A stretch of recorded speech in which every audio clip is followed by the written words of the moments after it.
مستحب ہے حکایت الاذان، یعنی دوسرے کی اذان سنے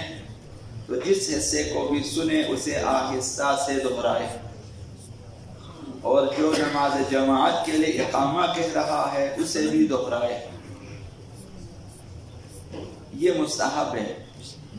مؤذن اذان دے رہا ہے، آپ ایک ایک جملے کو سنیں تو جس جملے کو سنیں اسے آپ بھی دہرائیں، اور اقامہ کہہ رہا ہو تو اقامہ بھی آپ ساتھ ساتھ دہرائیں۔ یہ حکایت الاذان سزاوار ہے کہ جب اقامہ کہنے والا شخص قد قامت الصلاۃ کہے۔ اقامہ میں یہ کلمہ مثلا یہ دو جملے ہیں، زیادہ ہے قد قامت الصلاۃ، اسے جب سنیں تو کہنے والا یہ دعا کہے تو مستحب ہے، اللہم اقمہا وادمہا واجعلنی من خیر صالح اہلہا، یہ دعا اگر کہے یہ مستحب ہے۔ برادہ اگر کوئی شخص نماز پڑھ رہا ہو اس کی اذان اور اقامہ کی حکایت مستحب نہیں ہے۔ ایک بندہ اکیلا نماز پڑھ رہا ہے، وہ اذان کہتا ہے، اپنی نماز کے لیے اقامہ کہتا ہے، تو مستحب نہیں ہے کہ وہاں حکایت کریں، اس کے ساتھ دہرائیں۔ جماعت میں مستحب ہے، جماعت کی اذان، جماعت کی اقامہ، یہ مستحب۔ امام رضا علیہ السلام سے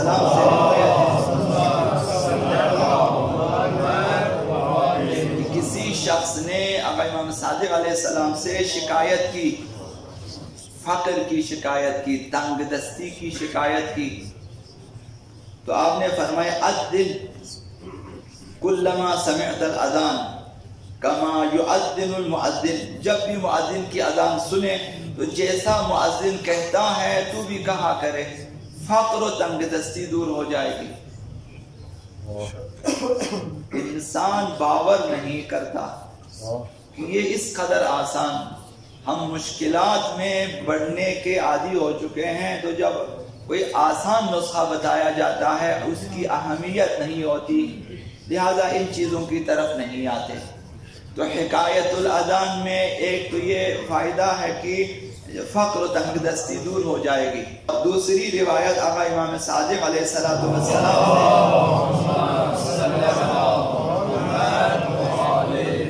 انہوں نے فرمایا من سمع المؤذن یقول، جو شخص سنتا ہے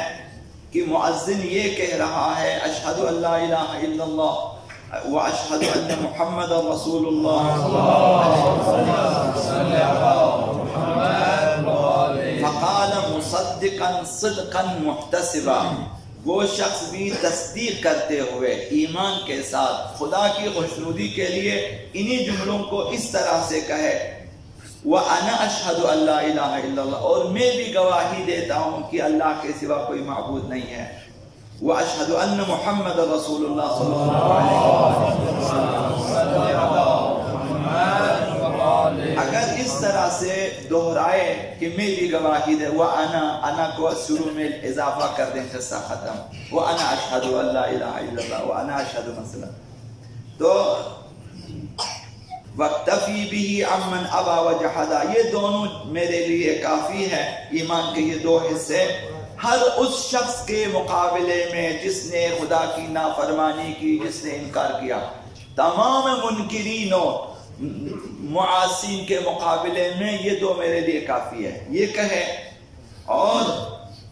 یہ بھی کہے کہ ہر اس شخص کے حساب سے جس نے اقرار کیا توحید کا اور رسالت کا، اور جو ہے میں ان کی تائید کرتا ہوں۔ یہ اگر دو جملے اس دعا کے یاد کریں اور کہیں،